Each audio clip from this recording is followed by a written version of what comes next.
Welcome to Event Experience by Bizzabo, the podcast where we bring the best and brightest event experience leaders together to share stories, tips, and lessons learned from creating some of the world's biggest events. I'm Rachel Moore, your podcast host. Mosey on with us over to the merch table as we welcome to the pod Ethan Dowie, founder and CEO of Indigo Promotions. Ethan's about to reveal how we can effectively engage audiences through unique merch, his journey of building a successful brand in the merch industry, and the future of print-on-demand technology. This episode will help you and your brand leave a lasting impression for your event experience.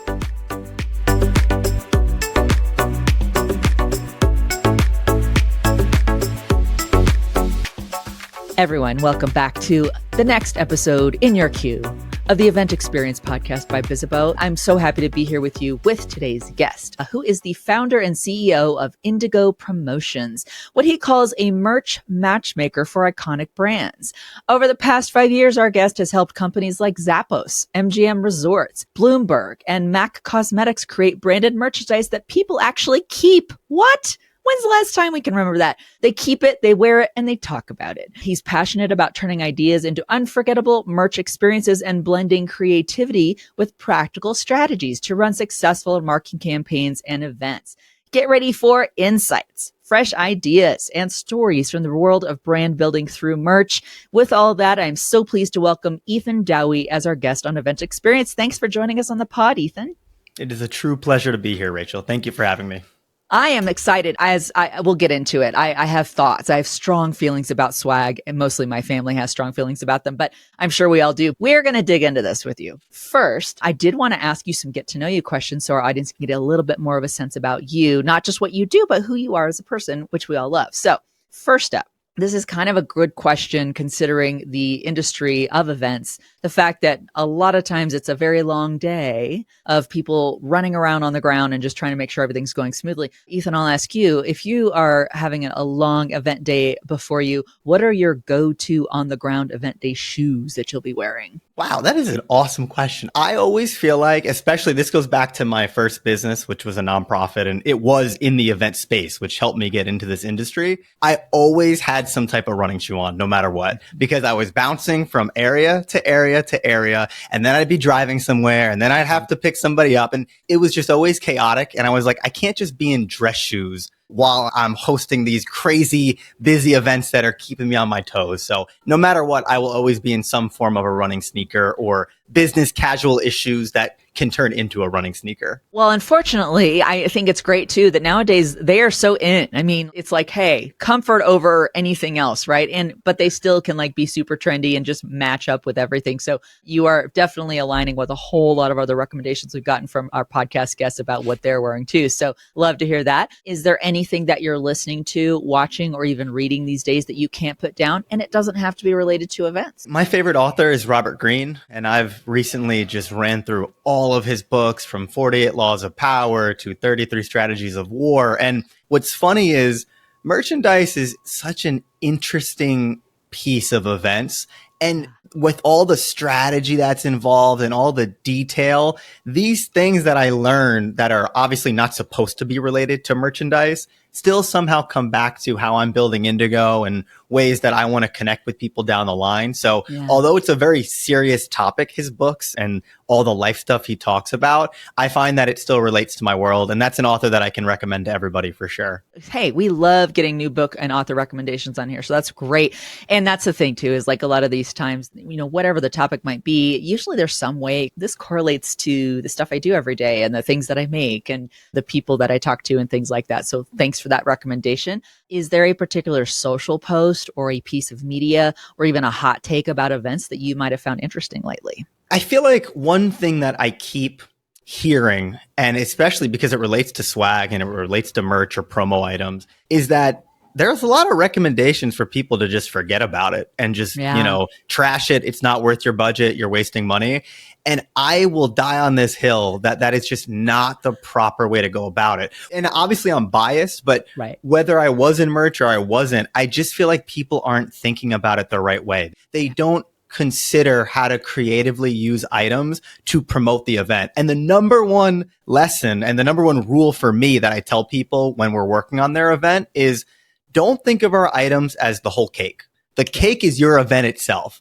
The merch is the icing on top. And I have so many examples of when people have that frame, it makes the ordering process much easier. And I think it allows them to become more creative. You made a cake analogy, which I'm always going to be a fan of. But I think that's such a good point to bring up too, where it's like, and it can be, that's a thing. Even like I was thinking about us having this discussion today about the role that swag and merch plays in events. And I love that we're tackling it because it can feel like, oh, just forget about it. Don't even worry about it. Let's just not worry. And I would get to like, especially I would, and if you have some thoughts on this as we talk too about, decreasing budgets or maybe trying to allocate dollars differently. It's like, yeah, let's make swag or merch on the cutting floor, right?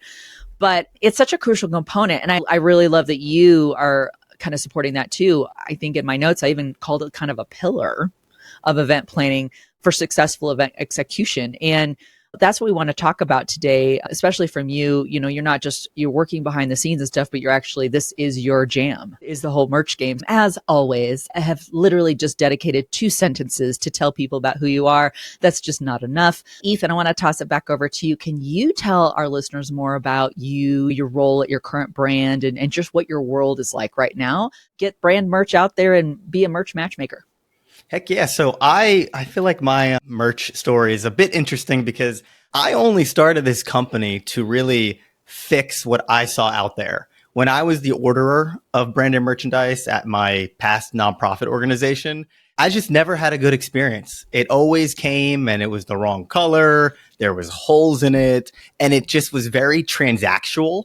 And it didn't feel good when we were ordering these very creative items. So I really just jumped headfirst into the industry and thought to myself, I can do a better job. I had no design experience. I just wanted to be an entrepreneur. And, over the past 5 years, I've learned so much about how to work with big companies, small companies, and more importantly, how to design merchandise people are not only going to keep, but reference and show people and tell people. And that has been the most impactful part for me over the last 5 years, just creating things that are actually remembered. And that's the whole goal. I mean, gosh, y'all. All right, let's acknowledge the elephant in the room right now, which, maybe you did do an elephant as merch for something brand or something like that. It literally comes down to that. Like, how do we tie it in? How do we take something tactile that is something that can walk away and walk around and be our representation of our brand with somebody? And it's just this age old question. And I just don't think any of our listeners or people watching this podcast are going to be like, oh yeah, I've totally nailed it all the time, every time. No, because things change and stuff. So Ethan, you kind of mentioned too about how you got started with merch and swag, but I'd love to dig a little bit more into your journey too. You mentioned about being an entrepreneur, not having a design background, but saying, I just know this is broken and I need to get fixed. So can you tell us more about that? Like, how did you get started with this? Like, what was your kind of launch pad for like, okay, let's start helping people with merch and making it better for people? And just so everyone knows what really my hypothesis was when I jumped right in, it was just that everything felt so transactional when I was dealing with vendors like Indigo before Indigo existed. It was super, give me your money and then maybe you'll get the stuff that you want. And like, I'm not even kidding. Like, it was over and over. That was the experience. And I didn't vibe with that. I felt like that wasn't the proper way to go about it because the industry is so creative and so fun and so cool. There had to be a better way to do it. So going into it, I was just like, if I can figure that portion out, that's the key that's going to unlock us working with all of these big brands. It could have been completely wrong, but I feel like after a year of researching and working with small companies and really staying in the weeds of just being like, what do you want? Like, I would talk to all these people, and when I would cold call and I would talk to people at events, and I would just ask the buyers, like, what are you not getting right now? Is it similar stuff to me? Is it different things? And I feel like using all of those as like mini case studies for what's wrong with the industry and what's wrong with merchandise in general, it allowed me to mold Indigo early on into its DNA for what I thought would be the ultimate fix. So I think year 1 to 3, it was just me kind of like taking the feedback I was getting from people and then trying to immediately apply it to the projects that we were working on. And it's not that I really had, oh, we need to make so much money off of this right away in mind. It was more so, can I make their event 10 times better than it is that they were even thinking, and get people talking about the merch that they're using there? And it did, and it worked. And I would get this feedback, and we would get reorders. So I feel like it just started to flow because I was fixing all the things that I was hearing about. What a key thing too. I mean, we harp on it a lot on this podcast with a lot of our guests, and we've tackled topics about event execution every which way, every aspect of it.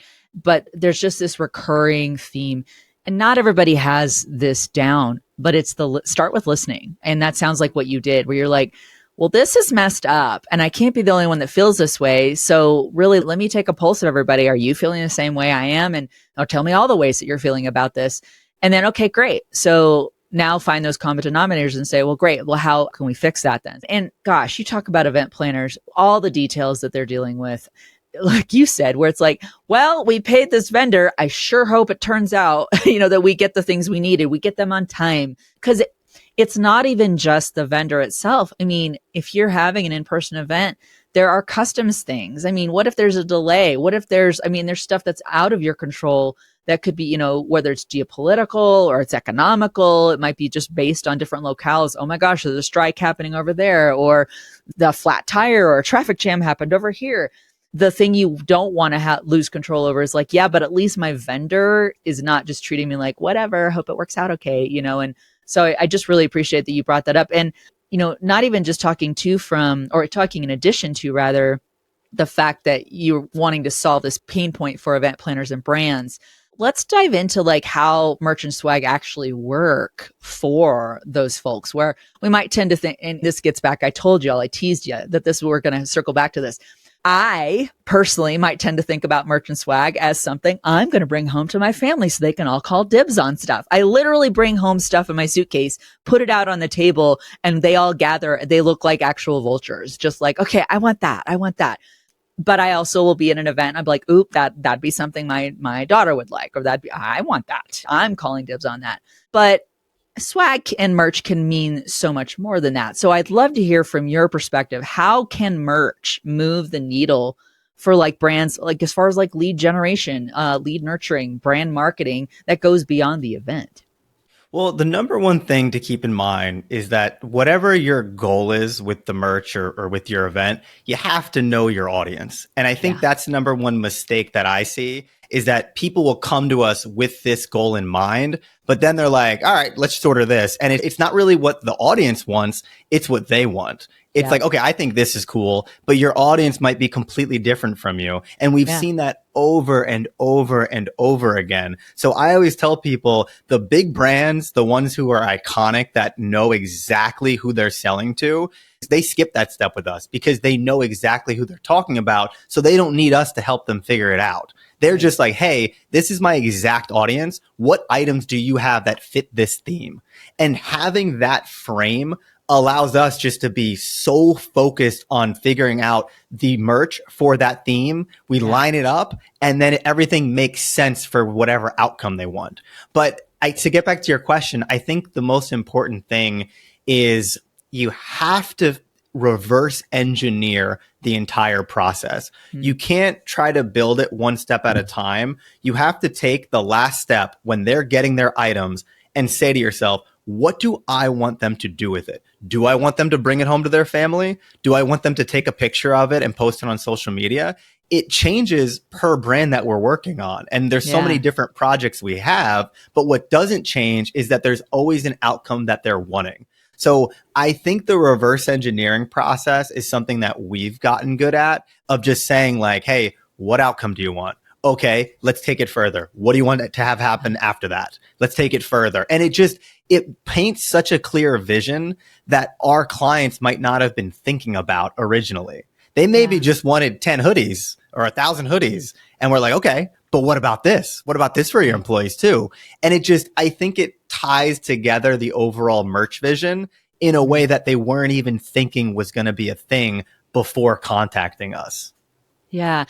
I'm going to get really anecdotal here too, because like I'm even thinking, like, I don't have it to show you all, but I'm sure we've all seen people co-working with their laptops or something, or being out in the wild with their laptops and there's stickers on them. I put stickers on my laptop, and I've got a couple of brand stickers that I thought were just cool stickers, or I liked the brand and I have them on my laptop.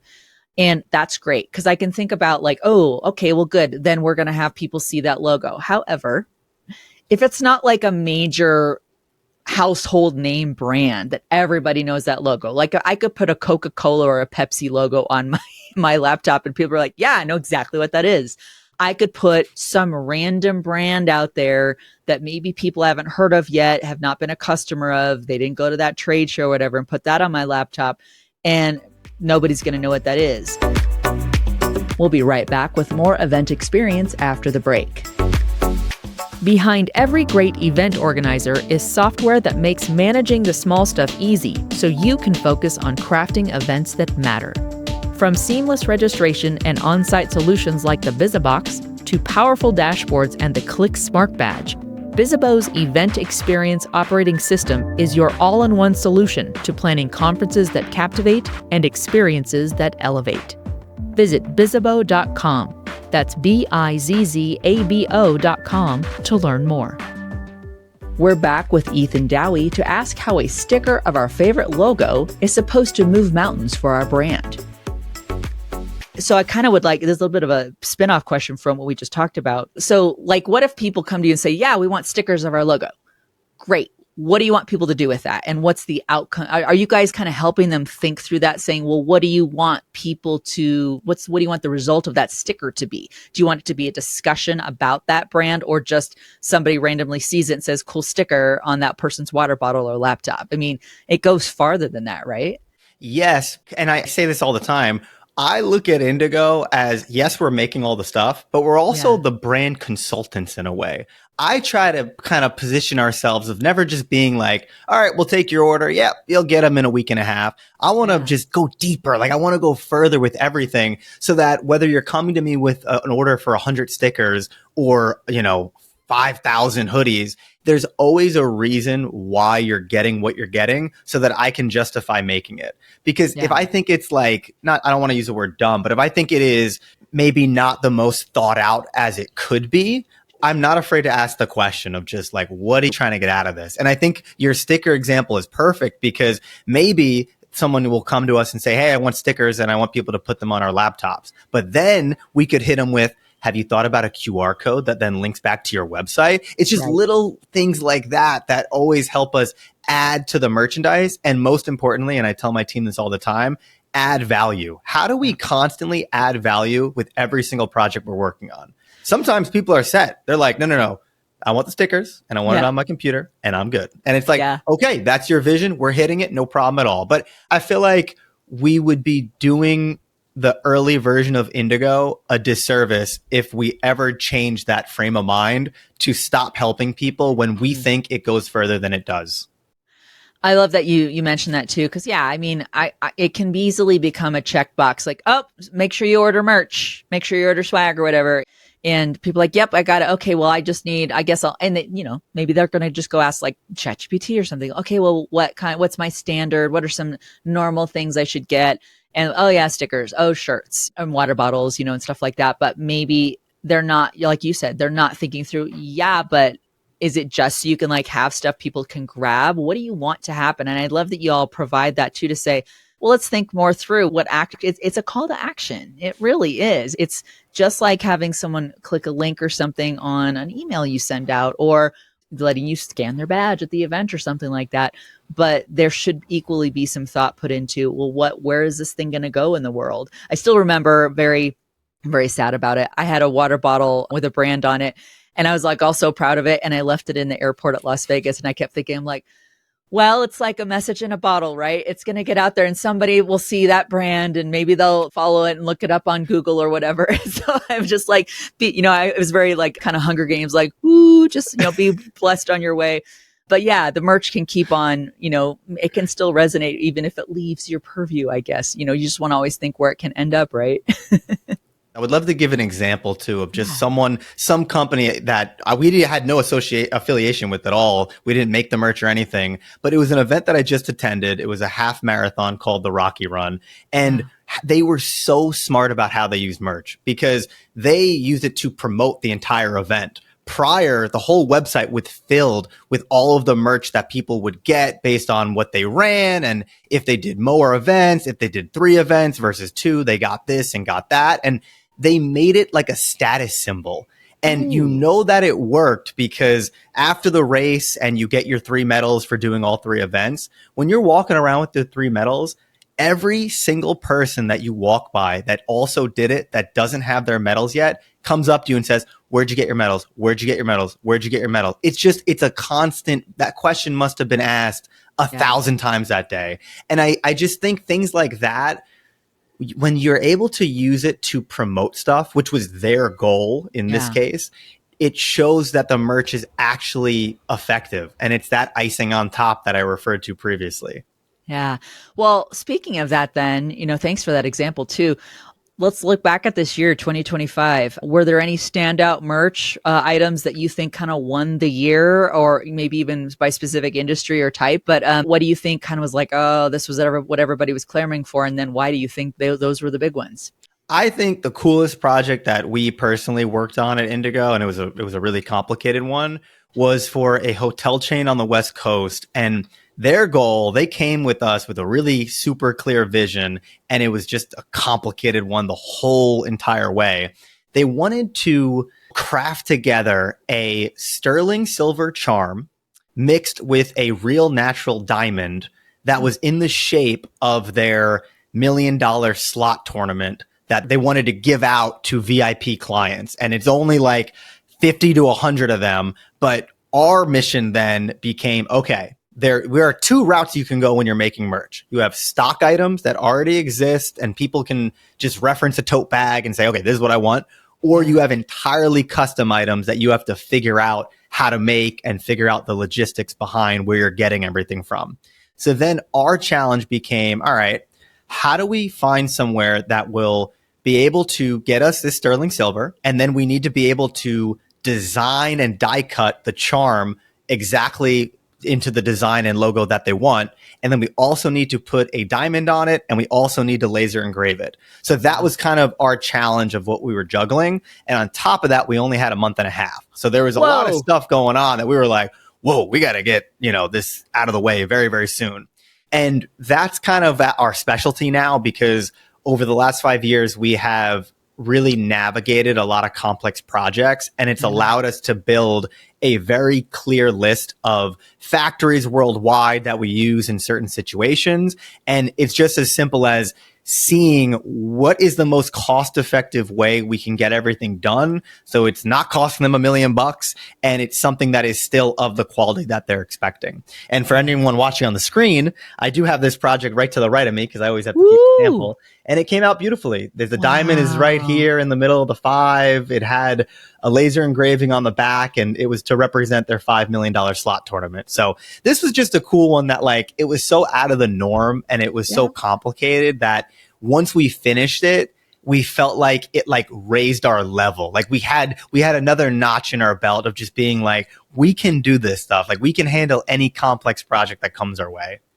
That sure goes beyond like pens and things like that. But again, it's like I'm trying to think of like, well, if I wanted to get that made, I wouldn't even know where to start, and just offering and saying, well, we got those relationships where we know how to put that together. And especially in that kind of time crunch, that's wild. But you mentioned that too.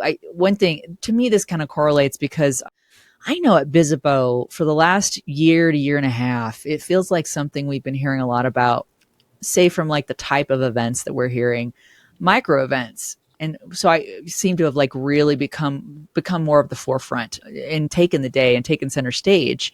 And usually they're happening kind of ancillary to maybe a larger event and stuff like that. But the reason I bring that up in light of what the example you just shared, it feels very much more custom. Like you said, almost like elite exclusive, where it's like, I don't want to miss getting that. That's something I'm not going to see every day. Just like a micro event, it's like, well, that's not going to happen all the time. This is going to be unique. Do you feel like that's an aspect of merch too, where it's like the more you can make it feel like it's not just a run of the mill pen, or a sticker or even a tote that, okay, well, I might have 10 of those at home. Do you think people are kind of gravitating more to that? I want something unique. I want something different that maybe nobody else has.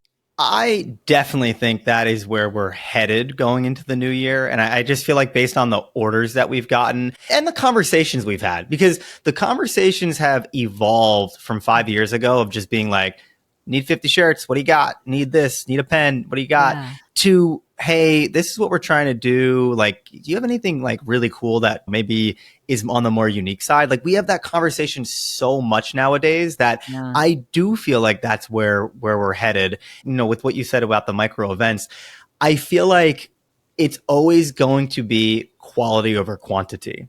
And until people change their mindset on that, merch will always be looked at as a tchotchke type item, which is always that's the opposite of how we want to come across. We want it to be unique and iconic. And there's some brands that do it right. And I think sometimes you have to look at the bigger ones and the ones that stand out, how do this on a daily basis and have a process for it.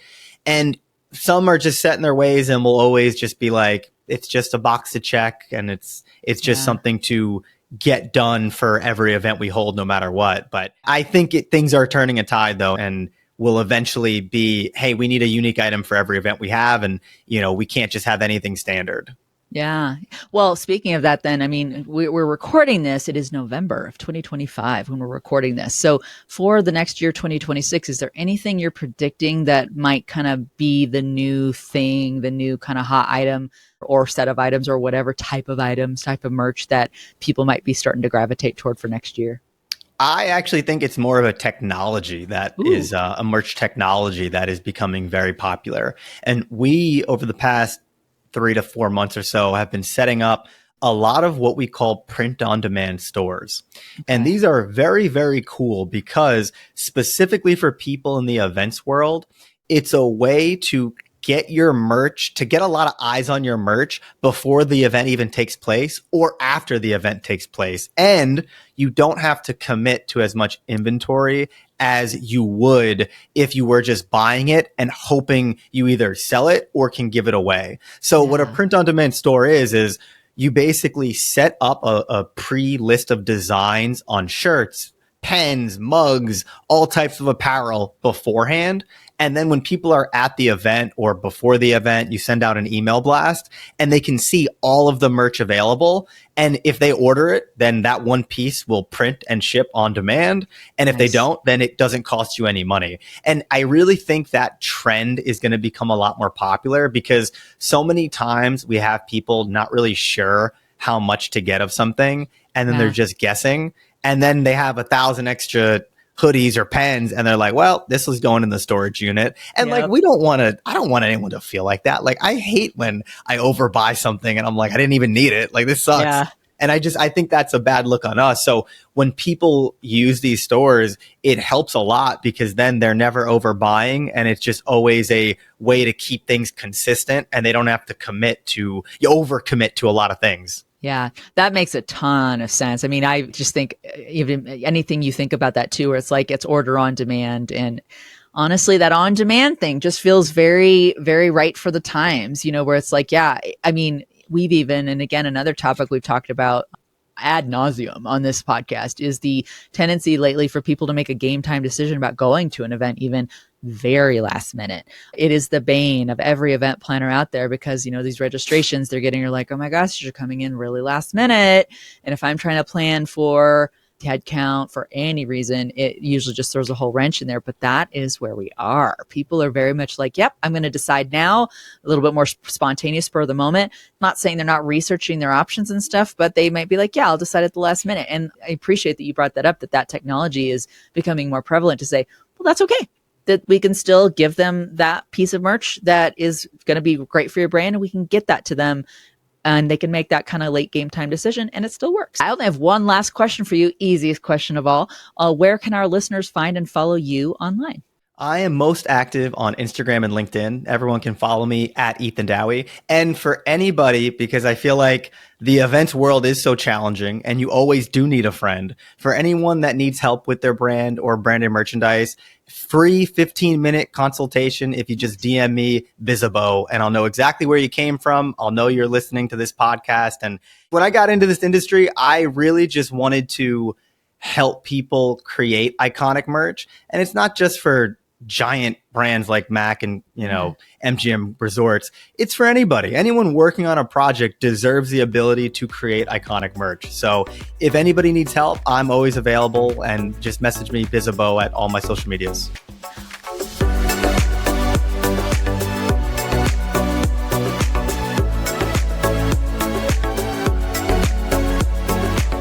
Ethan's Skill Up advice reminds us that how it starts is not always how it's going in the future. Something that really helped or would have helped me out at the beginning of my career is knowing that for every event and for every project and for my business in general, how we start things is not always how they have to end up. And I feel like I just didn't really take into account that there would be so many different factors that would change where we are going to be in a year or two. And as long as I kept the vision the same for obviously long-term goals for Indigo, and I kept that vision the same, but was very flexible on the details of how we get there, I think that would have helped me out and led to me being a lot less stressed. And I say that whether it's one event or 10 events or one project or two projects, now I'm a lot more understanding when it hits the fan in the middle of a project, because I just know things are meant to go wrong. And it's not always just a direct that it's our fault if we didn't plan for it.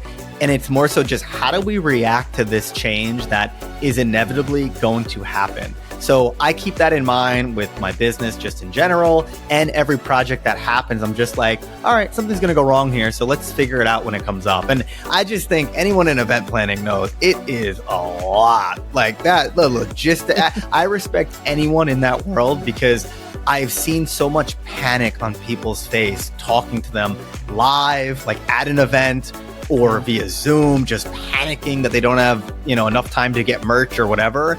And I think anything that makes your life easier is hopefully helpful. And I know that advice would have helped me when I was starting my career. Thanks again to Ethan Dowie for joining us on Event Experience. And thank you for listening. If you're enjoying the show, we'd love to hear about it. Connect with us on social and subscribe, rate, and review us wherever you're listening. Also, don't forget to share the show with your colleagues and friends. You can find transcripts of each episode and key takeaways on bizzabo.com/podcast. On behalf of the team, thank you. We'll gather again soon for a new episode of Event Experience.